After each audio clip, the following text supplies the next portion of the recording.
तो मेरे YouTube channel पे आपका बहुत बहुत स्वागत है। आज मैं आपको सुनाऊंगी कहानी। इस कहानी का नाम है आत्महत्या। ये एक दर्दनाक कहानी है। तो चलिए शुरू करते हैं इस कहानी को। उसे जीना नहीं था, वो खुद को ख़त्म कर देना चाहती थी। उसके दिमाग में हमेशा यही विचार आ रहा था। उसने डिसीजन ले लिया था, सिर्फ अंत कैसे करे इसके बारे में सोच रही थी। चारों ओर अंधेरा ही था।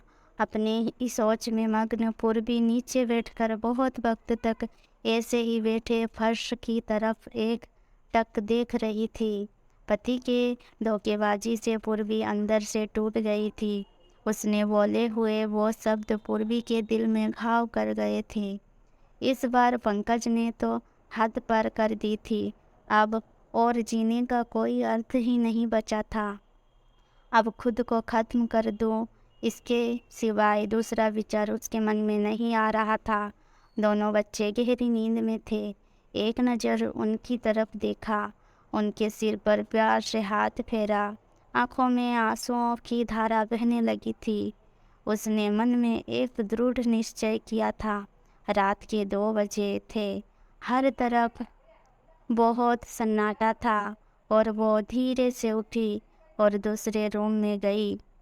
गले में फांसी का फंदा डालने ही वाली थी, तभी कुछ गिरने का आवाज़ आई। पूर्वी का 2 साल का बेटा जोर जोर से रोने लगा। उसी क्षण पूर्वी की 6 साल की बेटी चिल्लाने लगी, मम्मी छोटू बेड के ऊपर से नीचे गिर गया।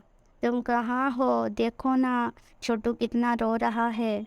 पूर्वी भाग कर दूसरे रूम में आई और अपने बेटे को उठाकर अपनी गोद में लिया और अपने सीने से लगा लिया।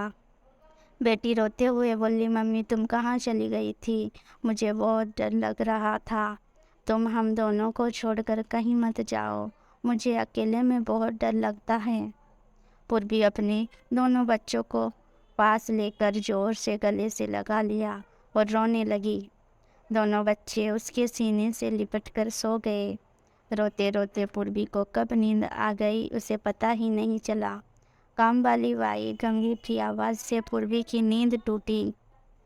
अरे मैडम, आपने बाहर का गेट खुला क्यों छोड़ दिया था? अरे मैडम क्या हुआ, अभी तक आप सोई हुई हो। तबीयत तो ठीक है ना? वो खुद को संभालते हुए बोली, हाँ थोड़ी तबीयत ठीक नहीं है। घड़ी में वक्त देखती है तो 8 बजे थे। आज तुम्हें आने में इतनी देर क्यों हो गई? मैडम चौथी गली में मेहता जी रहते हैं ना, उनकी बहू ने फांसी लगाकर आत्महत्या कर ली। 2 बच्चे हैं उनके, उनकी एक 10 साल की बेटी और 6 साल का बेटा है। ये सुनकर पूर्वी के कलेजे को धक्का लगा। अपनी साड़ी ठीक करके उसने पूछा, कब हुआ?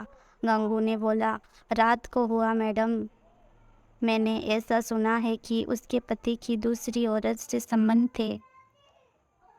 कमबख्त अभी तक नहीं आया।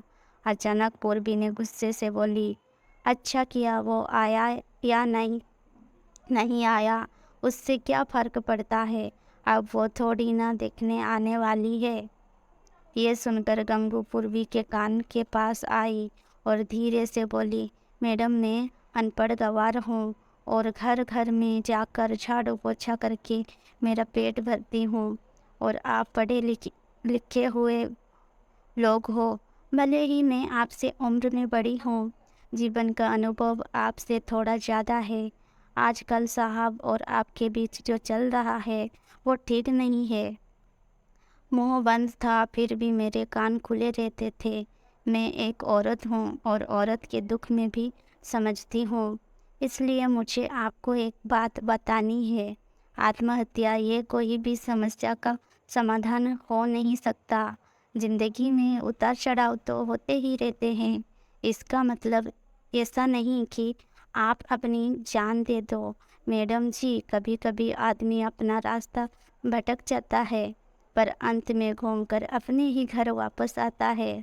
और जब नहीं आए तो भी क्या फ़र्क पड़ता है? आप किसके लिए मरना चाहती हो जो आपको प्यार नहीं करता? जिसको आपकी थोड़ी सी भी परवाह नहीं हो, उसके लिए आप जी नहीं सकती।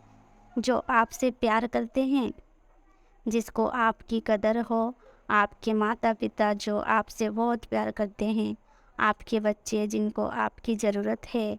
गंगू का बोलना सुनकर पूर्वी की आँखों में से आँसू की धारा बहने लगे। पूर्वी गंगू को गले लगाकर रोने लगी। गंगू पूर्वी को पीठ पर से हाथ फेरते हुए सोफे पर बैठाती है और बोलती है, बुरा ना मानो तो एक बात बोलूं मैडम, खाली दिमाग शैतान का घर होता है।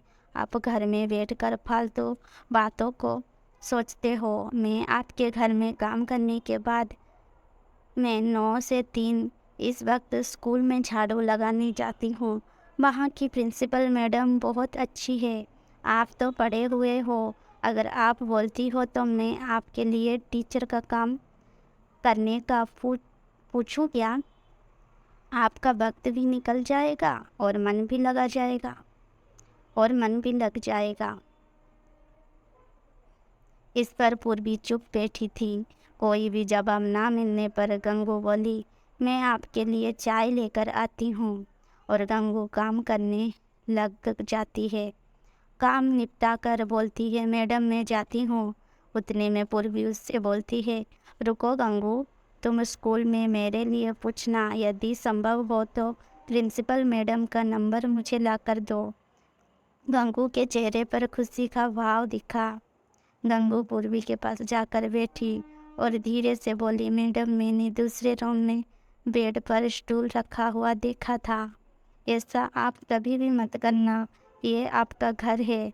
इसे बचाने को आपसे जो हो सके वो कीजिए। बिना लड़े आपने हार मान ली। गंगू पूर्वी के हाथ अपने हाथ में लेकर बोली, मैडम एक फिल्म में एक हीरो ने एक डायलॉग बोला था, लड़ाई लड़कर जीती जाती है, मरकर नहीं, क्योंकि मुर्दे कभी लड़ा नहीं करते। गंगू हाथ नचाते हुए ऐसे बोलने लगी। यह देखकर पूर्वी को बहुत हंसना आया। गंगू का बोलना सुनकर पूर्वी का मन हल्का हो गया और उसे एक नई आशा की किरण भी दिखी। वो अलमारी में से अपने सर्टिफिकेट निकालने लगी।